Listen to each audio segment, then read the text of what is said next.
Jason Miller. Ariel, Helwani. How are you, sir? Fantastic, brother. Fantastic. I understand we're starting an interview now with Jason Miller. Yes. So Is that okay with you? Can we officially laugh at Patrick? I'm not sure. Can we? I got you! Did you? Did I? I don't know. Look at YouTube. Did I Okay. get you or did I not? There's so much that I Admit want to it. ask you about. And I know you're bursting at the seams. I can feel it. I wanted to can talk to feel you. it I wanted to coming talk out to of you. you. I wanted to talk to you before all of that. Well, absolutely, but I'm here. And now you've given me a whole lot more things to talk about. And I actually want to start backwards. Usually you want to start, chronological order. But what was that? Seriously, what was that? What was that? Look, I understand that you have a narrow view of me, the same as everyone on the internet. Do Do you really think I do? in a way, and here's why. I don't go by opinion, I just go on facts. And the fact is, during that interview, you could not accept me as an actor. And I was in character, and I wasn't breaking. Lucky Patrick would tell you, fuck off. Jason Miller loves you. And I appreciate it, brother. You built me as a human being, during my fight career, you built me as a fighter. Let's walk. You built Let's walk. me. Yeah, no problem. Here's the thing, though. Here's the thing. I've seen this before. I mentioned the Andy Kaufman thing, right? Yeah, you did, yeah. That was kind of like a Jerry Lawler. Yeah, I don't remember exactly what happened, but I know that there was a funny dude named Andy Kaufman Yeah. who was like, I don't know, he was just playing social experiments on Exactly. America. And I get now, it. back then, we didn't have a permanent electronic log of how much of dicks people are. You see what I'm saying? Like, But here's the thing. He didn't come with, and I'm just being real here, All right. he didn't come with the baggage that you were coming in with. which so, made my performance much better. Andy Kaufman, fuck off. But here's the other thing. A lot of people sort of gave him the benefit of the doubt. They're not giving you the benefit of the That's doubt. fine. Because of what happened. So what No, look. everyone said, that's Mayhem playing a character, we get it. Yeah. But is he all there? Yeah. When he's And I playing this understand. character. Well, obviously, I'm a pretty good actor. So are you okay? Yeah. You are. Like, yeah, I've never been more stable and secure in my entire life. Okay. You understand? And this is coming from a man like many people in America who's jobless. You see what I'm saying? And to me, I don't derive, I no longer derive like my self-satisfaction from Ultimate Fighting. To me, it's about making people enjoy their life. So, I've been in a transitional period, and it's strange, of course, but I chose to live a strange life. When did that happen? Well, I told you, you were the one to really give me a platform to speak the first truth that I ever spoke, which was that interview right after, I lost to Dalloway, blew my knee out and was like, okay, took a realistic view of my career as, Ultimate Fighter and said to myself, like, nah, I'm not doing this anymore. It's not worth it to me, I know a lot of people are sad to hear that because they love watching me compete and they love the kind of the energy I brought into whatever arena I was fighting in. But I'm not afraid to tell myself the truth. And if you work at a job and the boss hates you, your job's gonna be shitty. And just my physical body. But there's more... I've been fighting, dude. I did this 15 years. Right. I did my first pro fight. I was 17. I You got reached a the lot end of the more. road. I'm sorry? You reached the end of the road. Yeah, and I'm completely content with that because for me, I just switched my whole worldview. I lived 15 years with this intense desire, to be the best in the world. And maybe at one time in my career I was the best in the world, but I never got to shine that light, because of the political infighting and the current climate of mixed martial arts. When you say boss, do you mean Dana White? Well, yeah, in a way. I never viewed him as my boss. Right. I thought that we were, fighter promoter. And the way that normally works is your promoter looks out for you and tries to build you up and get you fights that, can showcase your skills and then put you in a big challenge. We weren't. He was a boss. He was like, you do what I say. And, and I was like, well, I had a different vision. you know, for the future of mixed martial arts. And I don't know, it just seems to me that the art has been squeezed out of mixed martial arts. And now it's a corporatized business, which, oh, that's fine. You know, I don't get angry at the truth. But as you know, there's more to MMA than just the UFC, right? Especially these days. Oh, really? Yeah, cool. Name the second biggest organization. Well, there's Bellator, who's about to be Oh, on yeah, Spike Bellator. TV. There's Yeah, ONE yeah. FC in Asia. What I'm getting I'm at sure- is, I'm if sure you did that want to fight, you could fight elsewhere, Oh, right? yeah, absolutely, absolutely. But, you know, listen, I'm too old to start being a journeyman. And honestly, you know, I'm not saying I'm smart. I'm smart enough to know how dumb I am. So I know that my life could go very terribly. And people are so selfish, they want that. They're like, oh yeah, Mayhem, keep fighting until you're TBI and slobbering out of the corner of your mouth and shaking in every interview. Okay, cool. Is that what you want from me as my friend, Ariel Helwani? No, I Yeah, don't think and anyone wants definitely that it for would happen. anyone. Right. So, and I think people So, are... and so to me, you know, the motivation for me to not go that direction would be, you know, my friends. You know, I have so many friends who retire from the sport, get a job. You know what I'm saying? You know, the way the pay scale is set up, and because of, you know, the legal monopoly that is in mixed martial arts at this current state, there's nowhere else to go. If you know how to fight really well, you know, go ahead, be a bouncer. And that's what you have to do. That's what you're forced to do, because, you know, there's no fighters union. There's no, like, you know, it's not, you know, sure, these NFL football players, they blow all their money, whatever. Yeah, but they have a players association, and they have a pension, and they have, you know, a safety net. So when they're done smashing their head into other dudes running full blast, at Someone's least, looking you out know, for them. yeah, to me, look, man, I'm a very passionate man. You know what I mean? Like, I feel like I've been gifted by Allah to be, like, fearless. You know, like, fearless and so passionate that I would gladly die for America. You know, I missed my chance because everyone else in my neighborhood went to Afghanistan and Iraq, and I ran off to join the circus. You know, my dad telling me I'm a dumbass. Well, in that little instance, I was a little smarter. I went on a wild ride and became, you know, I don't know, mayhem. Right. You know, for the sake of my art, mixed martial arts. And, you know, as the years went on, I saw, you know, what everyone had to go through, you know, who did join up. You know, I grew up near Fort Bragg, North Carolina. You join the Army, that's what you do. But I didn't. And, you know, so I miss the service. So the way I look at it is I owe, you know, all the servicemen a debt of gratitude, because, you know, I was just another poor kid with big ass dreams. Let's keep walking. Nuts? No, thank you, but I appreciate it. Remember when you were on my show after that fight against Dalloway? You didn't sound like the upbeat Mayhem that we've come to. What kind of state were you in? That's like, that was the understatement of the year right Yeah, there. you Like, didn't sound. I you mean, didn't really sound like you sound like you've been out drinking all night, and Were you? We're super. Yeah. okay, You know, you were I'm a down in the human. dumps. Well, not even. The strange part about that interview is, although, like, you know, I was bummed out, obviously, you know, I'm a competitor. I always want to give my best performance. My knee snapped. Dalloway did a great job and beat me up and did his job, you know, so he could feed his family. Right. And, you know, it was like a crazy sinking in process where, you know, I was going, oh, I'm like, I gotta start a new life. You know, and, So and you're it was coming great to that be able. realization. Well, yeah, get out of the yeah. sun. You know what I mean? Why? I like the sun. I don't know if What's it's wrong good. with you? I The don't- sun's beautiful. What, you got I'm not- a pigmentation problem or something? No, but you know, I just want to see your face. Well, I think you can see it better than the sun there, boss. I don't know. I mean, I've only This done, is the I've only Mayhem done show. 4 television shows, but That's true.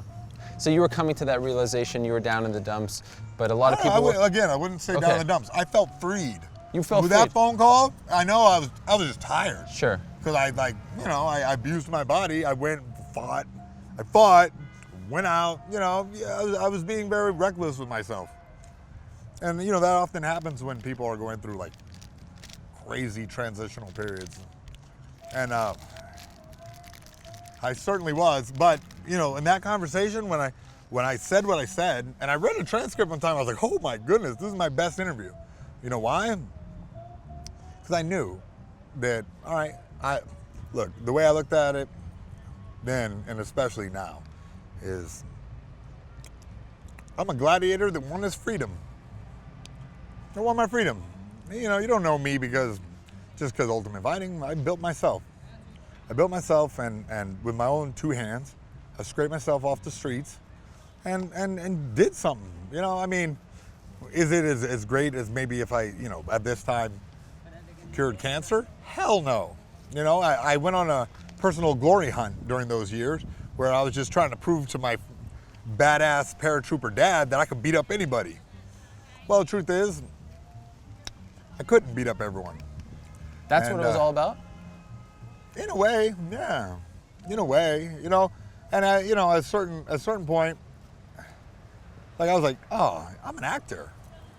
I acted like I could still fight after snapping both knees twice. So, you know what I mean? Like, I was so, impassionate about it that I just continued to do this and train at the top level with the top guys in the world, even though I'm like kind of nervous about really going hard in the cage. Because in the cage, I was like concerned all the time, and sure enough, it happened. That I would that's why I had my knee so wrapped up in the last fight. I was like, man, do not pop out again or I'm done. Happened, and I was done. I stick to my word.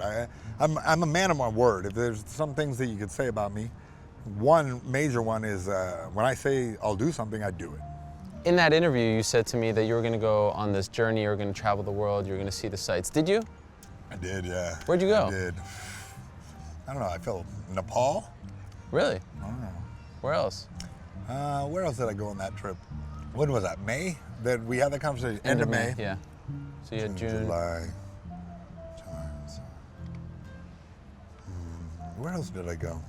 Did you go alone? Really? Yeah. What did you learn?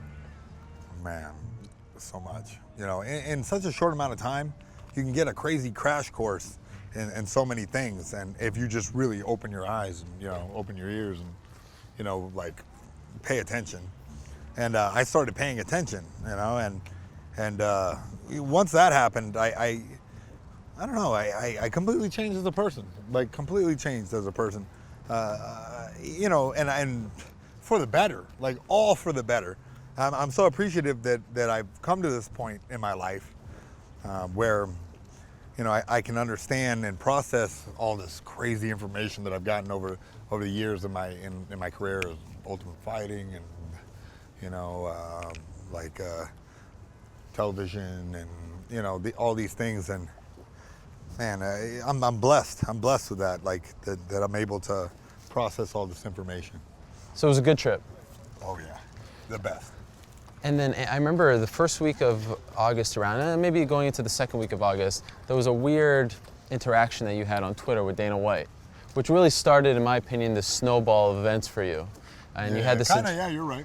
You had this interaction with Dana, and I think you said some harsh things to him. He said some harsh things. But then that night, it was UFC 150. He comes out and is like, I feel really bad. I heard Mayhem's going through some stuff. I shouldn't have done that, etc. What was your take on that? And why did that happen? I don't know. That's like a complete fabrication, almost.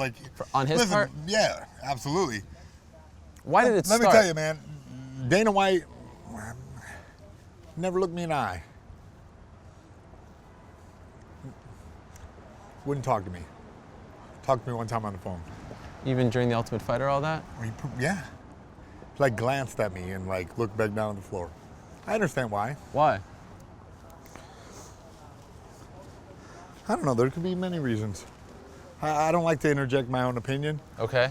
Without concrete data. You don't think he liked you? I have no data. No, well, listen. He put you on the show. Oh, well, yeah, it was what else were they gonna do? Right. I'm excellent at television. I'm available. Might as well get him. Put another cog in the machine. Right.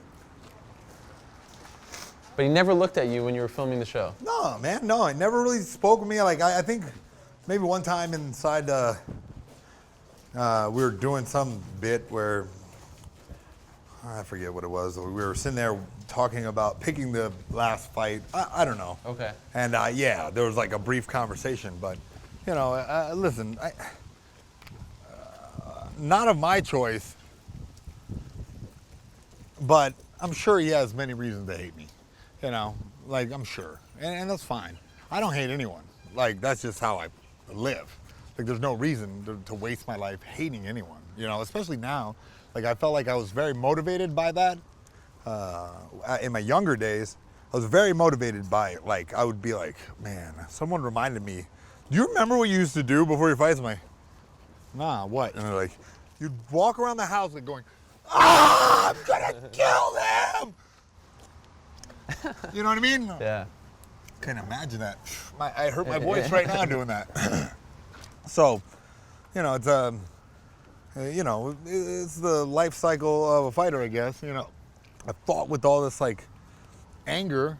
You know, then I learned. Then the best years of my career is when I could funnel that anger down into like sharp moves. Okay, so that progressed. And then as the years went on, you know, you get this, like, break this one, right. You know, and then twist that one, you know, and eventually, you know, this is life, you know what I mean? Like, you don't stay young forever. But I always stay a white belt right here. So I'm always trying to learn and you know, get better at whatever it is I'm trying to do. Like, you know, like the acting thing. I got you with the whole Patrick thing because I really stayed in character. I had like a developed backstory. You know, these are methods that actors use forever. And I just do the same thing that I did in fighting to make myself successful. At 19, I got in Tito Ortiz's face and was like, hey man, let's wrestle, bro. And he's like, who is this skinny little dork, like in my gym, begging me to wrestle? Because I wanted to get some of that magic off him. He was a champ. He was like my idol. So there, and he's standing right in front of me. Why wouldn't I like beg him for all the information about how to be more successful? That would just be silly. To have that opportunity and not talk to the guy and not shadow him and see how he became the champion. And you know, one thing I really forgot was when I was picking the whole ultimate fighting route to go with my life. I wrote down my goals and whatever, and I forgot that I wrote down, if I'm not the champion by the time I'm 30, that I'll do something else. Well, I overstayed my welcome by like 6 months and a bunch of surgeries. So, you know, once I like remembered that, I was like, oh, whoa, I'm way past my due date anyway. It's time to start something new. So I'm acting, performing, hosting. You know, I'm pretty good at it. You say you don't hate people, but correct me if I'm wrong, those tweets, I think you did tell him, and I don't want this to be about Dana White. No, that's fine. No, you did I'm say fine talking kill about yourself, right? Yeah, well, see, a little bit misinterpreted. Okay. The exact tweet, I believe, was...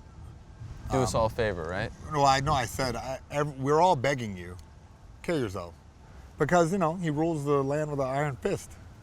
And I don't blame him. Maybe if I were in his shoes, I would do exactly the same thing.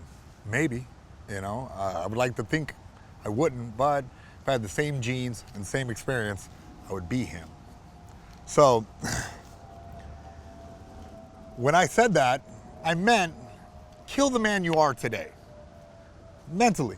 Kill him, become someone new. And that was what I was getting at. You know, like that's what I was getting at. But also, it was also a joke. He made a joke to me, and many tweets like putting me down as a fighter. He never strapped on the fucking gloves. He never missed a meal. You understand? He never starved himself for months and months and months. He don't know what my life is like, you know?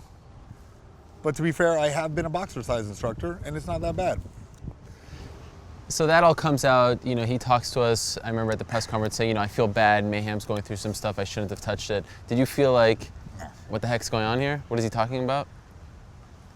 I don't know. I feel like that was just... Because obviously people had told him that, right? What? Did I He didn't come up, no, he didn't come out of nowhere and say Mayhem's going through some rough stuff. Obviously Who told him that? I don't know, that's what I'm saying. Nobody... So what I'm getting at is, obviously people were talking that you weren't doing well. I don't know who those people were. So then a few days later, you get arrested. Yeah. Now, look, this thing is one, again, like I said, I live a very exciting life. And this is just one more. Look, that's simply a misunderstanding. Okay. And really, it's between me and my pastor. And that's it. Seriously? Yes. Okay. Brian Anderson, Mission Hills Church. What's up, bro? Shout out to you. So what happened there? Yeah, well, I'll tell you what happened. Please. I have performed under the moniker Mayhem for many years, and most recently have got the title Ultimate slapped in front of my job. These combination of things makes any well-meaning cop pull his pistol, because I look like a psycho. Okay. You understand? And I understand that. I just didn't have time to clean up. Wait a second. You were in the church, right? Brother, like I said, yeah, this is between me and my pastor. Okay. So, I would appreciate, just only because they have a misdemeanor vandalism. Right. But were you there alone? Because everyone said you were there alone, and you said you weren't under the influence. Well, obviously, when they found me, I was alone. And where did you hear this story? Well, we read about it. You speak to the cops. Where? Initially, the first outlet to report it was TMZ. Oh, wait. So I did my own reporting. Oh, you did your own reporting? Yeah. So let me get it straight, though. The story you ran with was obviously TMZ's version of events. Let me get this right. Okay. My most respected MMA journalist, and in my opinion, the best, best on camera, best, man, I feel like you really are a real journalist. And listen, when I met you, that was very rare. Thank you. You got, Loretta Hunt and Josh Gross and Ariel Helwani. And then for the more editorial, like writing pieces, you got Ben Folks. And then allelbows.com is like the, artsy, like awesome, Invicta and creative stuff. Yeah. So I got this view, and I know my art, or, my former art, mixed martial arts. And I'm shocked that Ariel Helwani would just take TMZ on face value. It's cool. I feel like TMZ breaks some really good stuff, but the way that story is written was completely false. But let me explain myself. And that's, if you recall, I did reach out to you, but obviously you were unable to speak and things like that. I spoke to the police in the area. They said that you were not under the influence, that you didn't cause a problem, anything. But they did confirm that you were found naked in a church. I was not naked. I was wearing a robe. So I would love to clear it up here. Let's prove them wrong. Let's tell the real story. Why would they arrest you then? What was there to arrest if you were just not doing anything? Ultimate Fighter Mayhem. Okay. Well, no problem. Ultimate Fighter Mayhem's dead, and Jason Miller lives on. So you were arrested unfairly? Well, yeah. I mean, I was waking up in the morning, so obviously I didn't have time to explain anything. I just had a pistol in my face. So someone just comes in? Bust in. I was sleeping. How did they know you were there? Exactly. You think someone set you up? No, I'm not saying that. Look, okay. I'm not a conspiracy theorist, but. And they said that there were like. Look, the point is that it's water under the bridge. Okay. And look, if a district attorney wants to go crazy with a vandalism charge for a mess I cleaned up, fine. I think the thing that's fine. I'll pay whatever they want. I'll do a million hours of community service. I love community service. I'm a philanthropist now. I do things to help people, because I felt as if during my whole career I was only helping this guy. So I owe, and on top of that, I missed out on my service to the military. I missed out on it. So, I feel like I owe America a lot. Because America's given me the ability to succeed here. Isn't that right? Canadian, now American. Yay! And I appreciate the help with that. Oh no, it's my pleasure. Look, I like I said, you know, I have I've been blessed with some different skills, writing being one of them. So you know, it was simple. I sat down, 5 minutes. Oh, listen, if you were a jerk, yeah, it was like 7 minutes, I swear. Wow. Like, yeah. So if you were a jerk, it'd be difficult. Maybe it'd take an hour. But look, you're a good, you know, quality person, and I know this. So it's easy for me just to, bink, there you go. But I think what threw people off about the whole thing was that you were naked in a church. Exactly. Like it's like all of a sudden, it's like what? None of y'all are ever naked. Even if I was naked, like what the hell? Like it's just we live in this crazy society of like, I don't know what. It's just terrible. Like and that's the whole thing I did with you. I knew that one TMZ report can make you look completely, and we live in this celebrity culture of like, oh my God, naked Ultimate Fighter smashes a church. Like what? Like, so people conjure up these crazy images of me like with a battle axe, butt naked, smashing the thing. And look, I get it. You know what I mean? Like I've signed myself over to this type of scrutiny when I strapped on the gloves or when I did one interview. You know what I mean? I understand. And that's fine.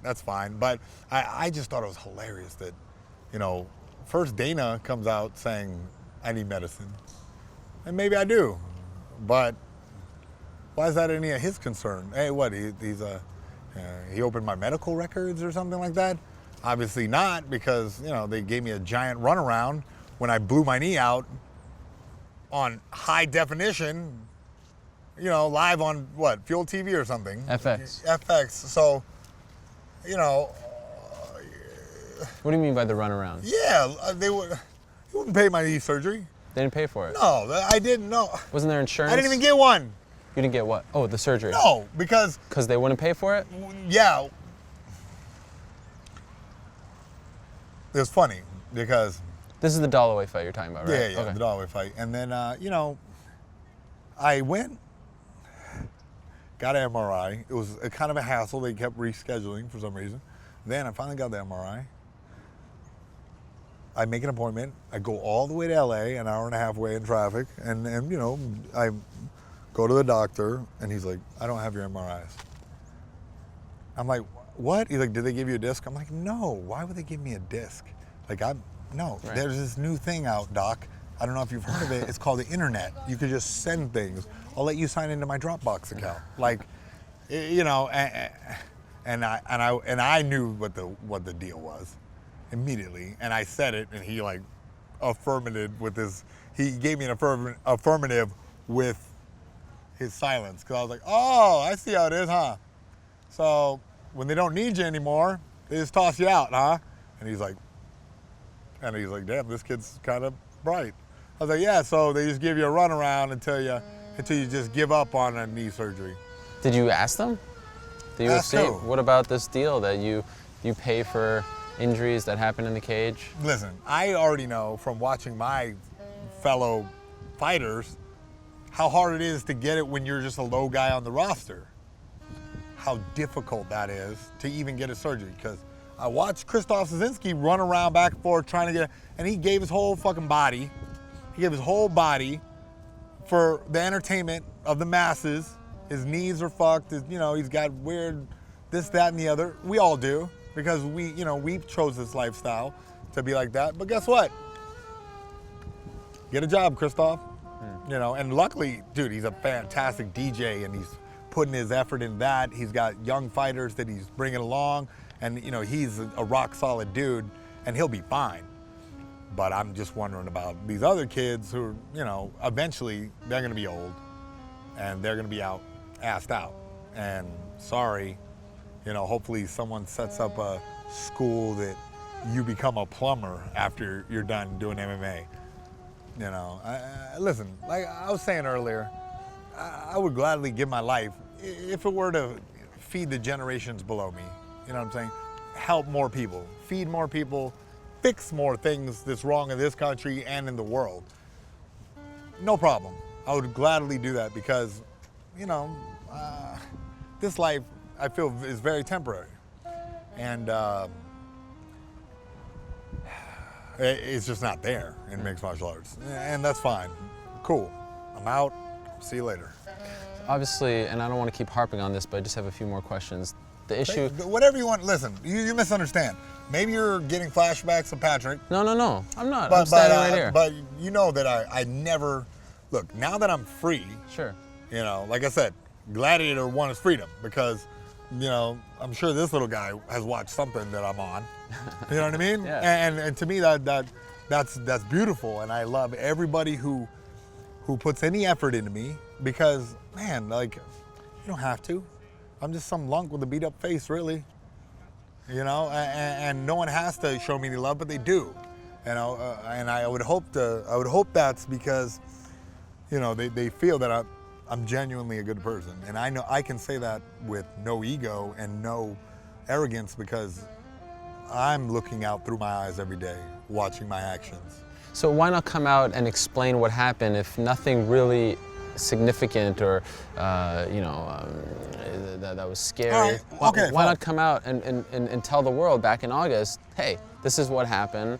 There's nothing to be alarmed about because a lot of people at that point thought that Jason Miller is crazy. He just broke into a church after all this. Yeah. He lost his career. He's not only a guy who broke into a church, but he's there naked.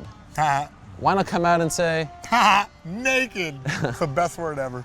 Why not come out and clear the air if nothing was wrong? No, what more do you want from me? I already gave you my lunch money. What more do you want from me? Well, it's 3 months later. Yeah, and I'm fine and I'm sane. Okay. And although, I did a character and went psycho on you because I knew that TMZ, and I love them. I think, they serve a definite purpose on the internet. And but the main purpose is for them to make money. And, a misunderstanding between a cop and a dude who's praying all night and sleeping. Do you do that often? Yeah. You go to church and pray all night? I do. I went to the Brooklyn Tabernacle. So that's one place that I went. So do you do this and then sleep there? Like, why were you sleeping? Well, that night. That night. Obviously. Why? Why do you sleep at a church? You have a house, a great house. Yeah, but why wouldn't you? Why wouldn't you want to be close to God all the time? So, have you talked to your pastor, Brian? Yeah, of course. Yeah, I mean, you guys are friends. The whole thing. Yeah, we're close friends. I look at him. I call him Coach. I don't really call him Pastor. I just said that so you know who I was talking about. Okay. I call him Coach because to me, he's like he's a spiritual coach. I never had that benefit of seeing this type of. You said something. You said something that was interesting that I know people will harp on. So that's why I want to bring it up again. All right. You said, "I didn't have time to clean up. I was with my pastor. I didn't have time to clean up. This is the society we live in. I'm going to think of something right off the top there." What do you mean? What? You said I didn't have time to clean up. I was with my pastor in the church. I was naked. People are going to think that I wasn't naked. Well, why do you keep harping on that? Because TMZ taught you that I was naked. I want to know why you would be arrested. People, you go to the church here, you're not arrested. Well, it was in quite disarray. But why? What do you mean, why? Why was the church in disarray when you went to the Brooklyn Tabernacle here? I knocked some stuff over there, too. Oh, you did? Yeah. So the cops didn't get you? Yeah, no. But why? Why does it have to be in disarray? Is that part of the... Because I'm Mayhem. What's wrong with you? Okay. Lord, I feel like we're not even friends. You don't even know me anymore. I'm trying to ask the questions that are on people's minds here and that are on my mind. Why? That is on my mind. Are you reading minds now? No, that's on my mind. Forget about the people. When I thought of this, when I heard about this, I'm not sure if that's... What a waste of water. This is so, water. How long were you incarcerated for? 400 years! What's up, man? You want a dragon? Alligator? Me? Or him? He's making them. No, you. Oh, I don't want them, no. Why not? They're actually really cool. Yeah, exactly. So why the hell would you just immediately say no?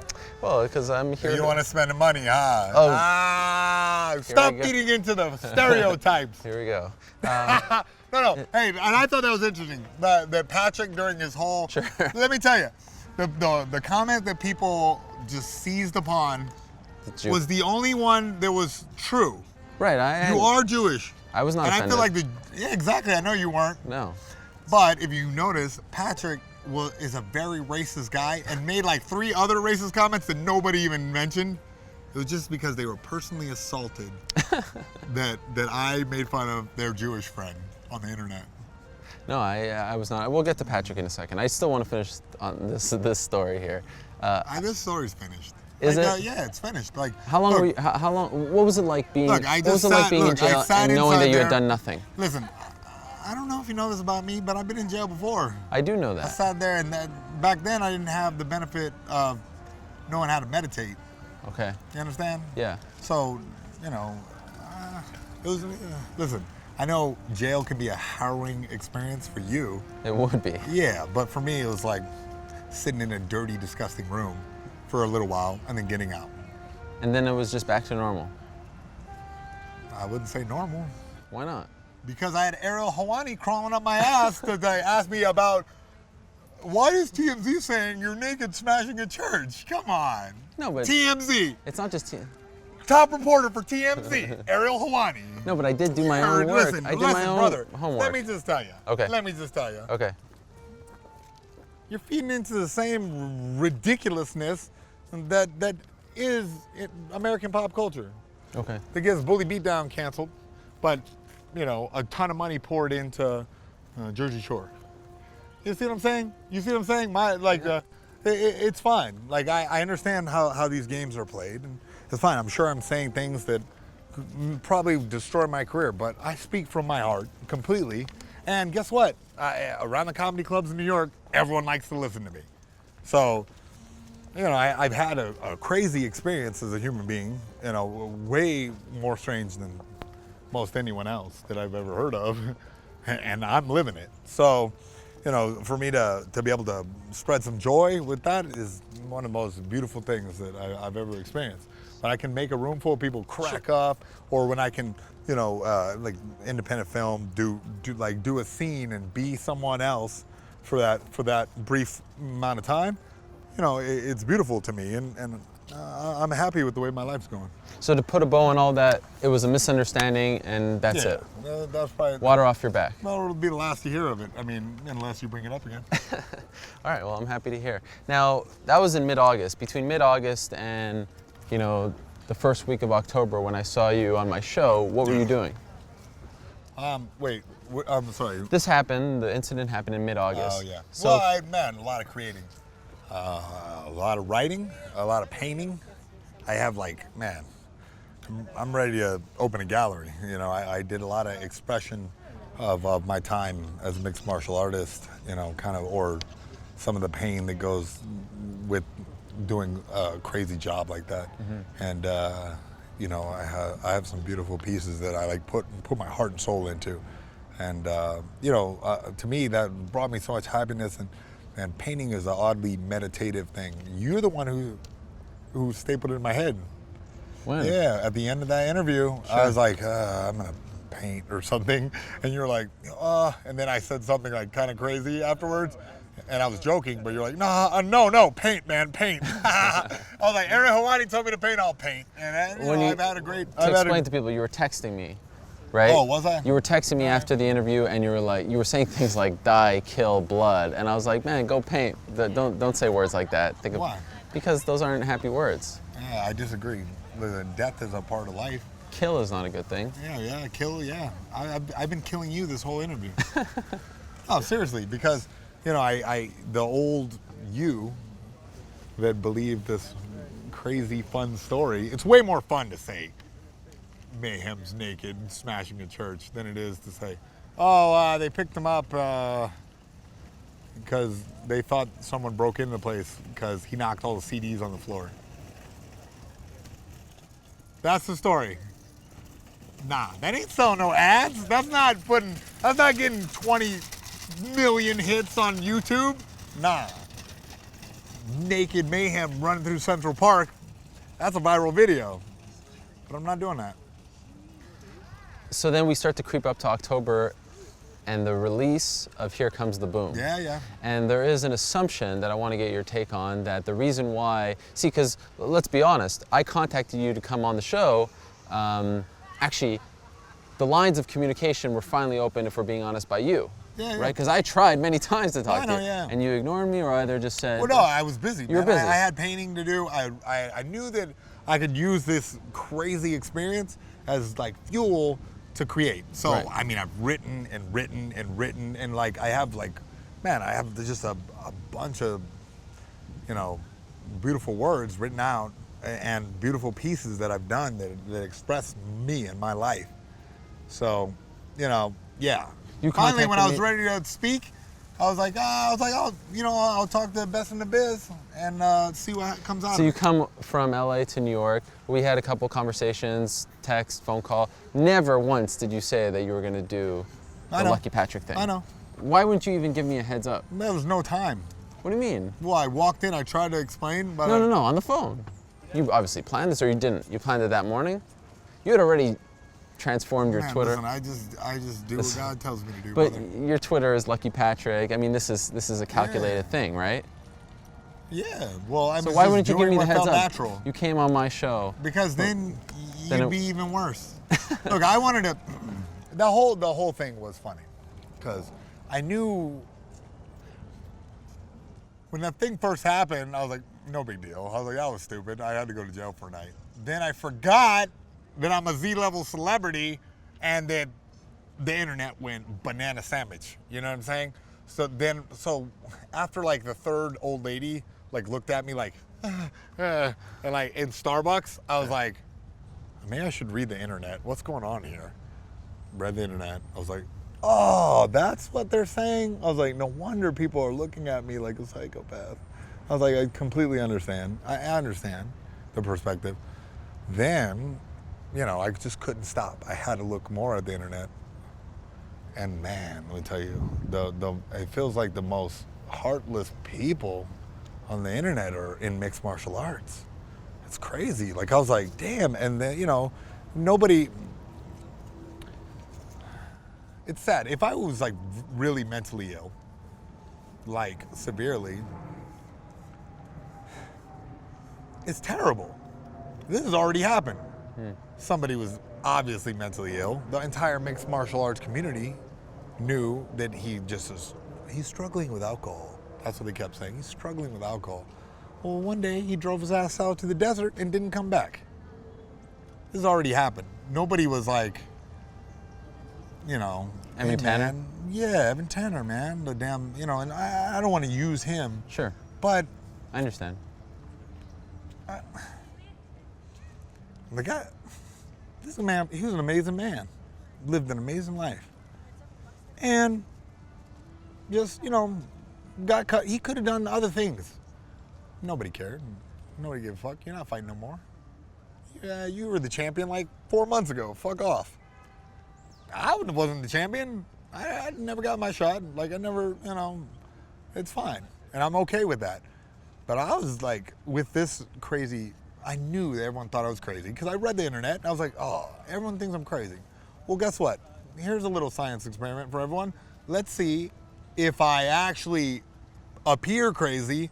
Will anyone go, hey, like, Mayhem, we love you, and, you know, thank you for giving your life and your body for my entertainment on Saturday night. Man, the percentage of those people who contact me, you know, minuscule. Really? Yeah, but the big loud roar was that of the angry, like, I would burn the church down and pissed on the Pope. Mm-hmm. Like, that was what I felt like I did. You know, one story, TMZ.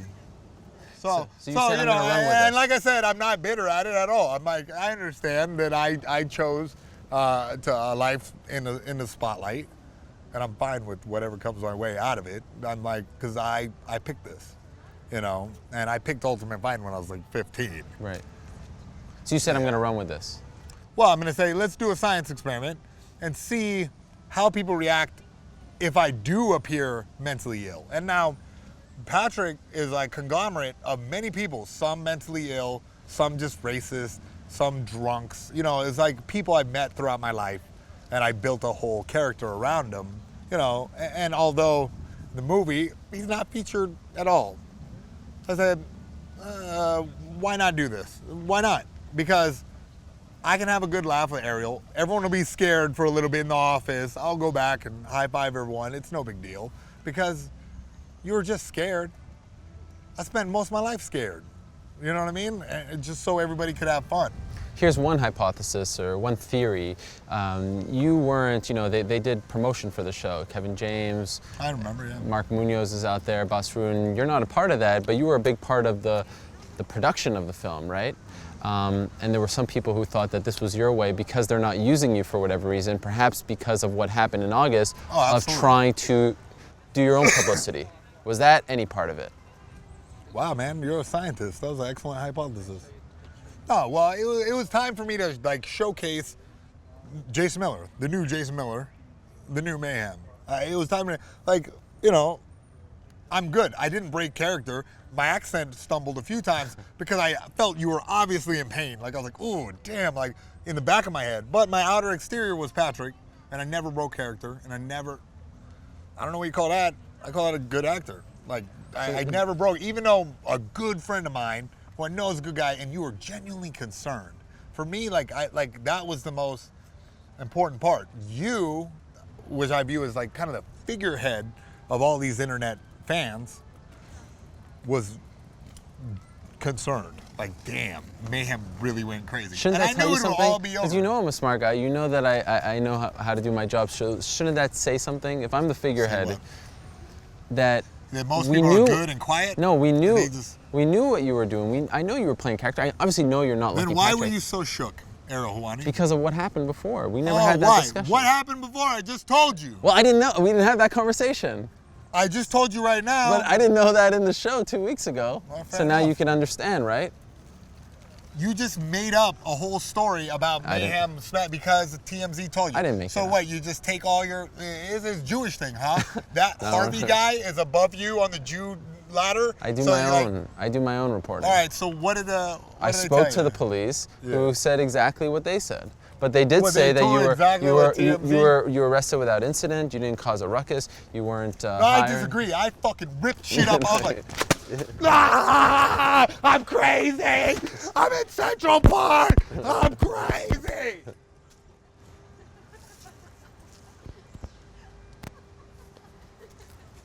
See, they're laughing their ass off. Speaking of... Just kidding, guys. I'm not crazy. It's all a stunt. You were trying to live up to the stereotype. Look at her. She's cracking up bad. That brings some happiness to your day. Thank you. Made me happy. Your Thanks, jacket? boss. So let's go back to my question. Did it bother you that you weren't being used for the promotion of the show? I understood. I mean, look. Did you talk to them and they say to you, no, hey? I didn't talk to anyone. But your friends, Kevin James, cornered you. Hey, look, I love Kevin. Hey, he's a great human being, man. He's man. And Mark Munoz. Boss, too. Everyone I loved. I understood how bad it looked. Completely. I'm not stupid. Oh, well. That's to be debated. But, I didn't want my weird incident, because that's how sometimes I get in these adventures. I didn't want that to come off negative on them at all. They didn't deserve that. That was my drama, and I was happy to stay away. Because I understand. Because if they got you, they got everyone. Right. You know what I mean? Because I feel like you have a broad perspective where you look at things from many angles, do your own reporting. I respect your art of reporting, and I knew how it looked. There's no way I wanted to taint them with that. I just wanted to promote the movie in the best way I knew how, virally. I've done it. I've created my entire career by, doing outlandish things, videoing them, put on YouTube. When YouTube came out, I was like, oh, what? I could make a TV show now. And I did, which in turn got me Bully Beat Down, which in turn has opened up many doors everywhere for me. And I'm so thankful, for Mark Burnett to develop this show, in that show, Bully Beat Down, because it opened my mind up to you're not just a fighter. You're articulate. go say something. You have a voice, use it. So, you know, that's where we are now. And, you know, the future, of course, it'll be filled with challenges and different, you know, strange situations for me to get into. Hopefully, none as strange as I've been in the past. But, you know, only God knows. And whatever challenge is set before me, I'll definitely move forward with a positive mental attitude and with love in my heart. Not just for the people I know, but for the entire world. Did you see the clip? I'm sorry? Did you see the clip on my show? Lucky Patrick on the MMA Hour. Did I? Did you? Only like 60, 100 times. So that's where all the views came from. Yeah, I just kept re-clicking. I actually opened all the windows of my browser, Google Chrome, Firefox, Mozilla, right. Also Safari. I did them all. Did you like? Click. Did you like what was produced? Absolutely. Were you happy with it? If you watch back that clip now, knowing that me and you are like buddy, right. like but we weren't in cahoots. I want to. Yeah, he totally knew. And he's a fantastic actor. I'm not. Hey, I let you go before you started crying. I thought you were gonna cry. What if I took it to the next level? Do you still have my T-shirt? Jacob Volkman himself contacted me because he was so concerned. Just pause. Did you say that Jacob Volkman was worried about his stupid T-shirt? No. People were. Do you have it? I have a couple gifts for you, man. Oh, wow. Because, you know. It's okay. I don't want the T-shirt. It's Why not? fine. Because it's a part of the history. It's weird if I get it back now. I want you to keep it. It's Why? better if you keep it. I'll be happy to see that you brought it, but.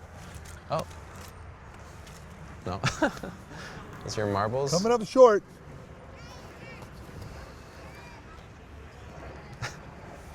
I appreciate our sound guy. Well, thank you. Here it is. The infamous Volkman for President T-shirt, which you know the story behind this, right? Jacob Volkman. I know the story that Oh, my God. Well, here you go. Read it out loud, baby. Mayhem for President. Read closer. Oh. Mayhem for King. President Love. With a heart. All right.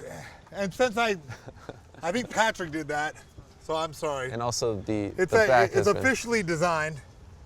And since listen, you know, Jacob and I, our politics are very different. Right. And I actually asked him to a debate at some time. You did? I think he turned me down. Wow. I'm sorry the T-shirt got destroyed. I hope you'll accept this. What is this? Is don't ask Wow. me. Don't ask me where I got it. You're giving that to me. That's a piece of history right there. So look, I'm getting a little emotional. I'm sorry, man. Look, I'm sorry that you were the butt of the joke this time. I was the butt of the joke. Hey, man, but I've been the You butt came of on the my joke for show. a long time. Wow. So thank you, man. Is I this really what you wore appreciate it. in the movie?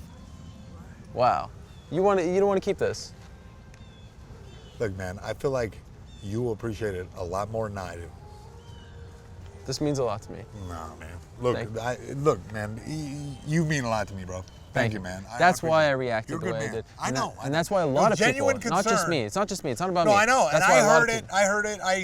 Even though, like, some people kept their distance, rightfully so. You need to keep your distance to see, is Mayhem really crazy? There are a lot of people today who still think you are. I know. I went to Brazil for UFC 153, and I couldn't believe the fans, couldn't believe the Brazilian journalists, our fellow journalists, American journalists who said, what is going on with Mayhem? Yeah, I People who understand. know you, who don't know you. Let me take this chance. Yeah. Everyone in the world, I'm very sorry. I just wanted to see if the mixed martial arts community would rise up and help a man ailing with mental illness, or would they all tell him that he was a shit fighter anyway. The interesting part about Patrick, if you notice during some of that dialogue, he's a conglomerate also of all the internet fanboys, like the angry internet tough guys. He's every guy on the internet. He's the exact opposite of me. Like, I'm full of love and completely helpful. I am. Like, I feel good about that because it's the right thing to do. The people sitting outside the cage, it's easy to talk shit. So easy. So you tell the world that you're okay. You all right? Yeah, I'm fine, guys. No. Don't worry about me. Worry about you. No drugs, no alcohol, nothing. You're sober. You're all right. Why no me? issues. Why? Like, you see how I am? I'm completely infatuated with life. I'm so happy that I've been blessed with these opportunities to do art, and I avoided going to war, and I'm so thankful, man. I'm so thankful for these things, and every once in a while, I just mess with everyone. Let's end on this. Where do you go from here? What do you do now? What is Mayhem doing now? You're still in New York. You haven't left New York. Hey, man, I'm on an adventure, brother. I like the glasses. Thank you. Seems like a bit of a makeover happening here. Always. I feel like every night I die, and every day I wake up new. So where do you go? What are your plans? You have plans? Absolutely. Do you have goals? Yeah. Well, you're done with MMA. Yeah. I mean, look, I would love to do another fight, but You're starting to think about it? No. Okay. Because this climate. No, thank you. Sure. Why would I batter myself until I'm broken all the way when I won't be able to feed my unborn children? You know what I'm saying? And it's simple, really. Here in New York, the reason I'm still here in New York is, man, I've been going around doing spots. I'm good at saying funny things sometimes, or moderately funny, and I'm really good at speaking the truth and speaking directly from my heart. Whatever I feel, I say. And listen, that's a unique skill in today's America. And since I can do it, and people will pay $15 a drink, 2-drink minimum, to watch me do that, great. Like that's what I've been doing here, working material out, jokes and whatnot, and training. Like the same way I did my mixed martial arts career. And dude, I've talked about it ad nauseum, where I lived in my van, but I'm in the same spot now, but I could live in a hotel or I could rent an apartment now. And I lived in my van to do my art, mixed martial arts, and was completely content. I'm in the same situation. No kids, no wife, no dog. I'm like free. And the difference is that now I have a couple people that listen to me on Twitter every once in a while. Where's the dog? The Hot dog? Yeah, he's awesome. He's with another family. He's completely happy. Okay, good. I know he's a big part of you. Oh yeah. Well, no. Dog is crazy. It's the best mistake I ever made. You know what I mean? Like with the girl at the time, it was one of those things. She's like, "Buy me a hot dog." I was like, "No." And she's like, "You said you wanted a hot dog." And I was like, "Yeah, I said I wanted a hot dog." Somehow she got me to a guy's house who had a bunch of cute little hot dogs. I was like, "You tricked me." And then this little dog was nibbling on my cauliflower ear, and I was like, "Oh man, I gotta get him now. He's adorable." Gum? No, I'm good. And I was like, "Look, when we break up, if we break up, this is my dog." But I already knew she was out the door. Hey, the hot dog turned me into a man. All right. Well, I'm happy to see you are still a sane man and that everything's okay. Yeah, in thanks, your brother. world. Hey, I'm sorry, the world, and I'm sorry, Ariel Helwani. Arius Helwani? I'm sorry, brother. Hey, listen, man. I feel a lot better now. Thanks a lot, dude. Thank you for everything, man. And you continue doing what you do, man. Like, you're smash up job, and you get the story that everyone wants. Thanks, man. Thanks, bro.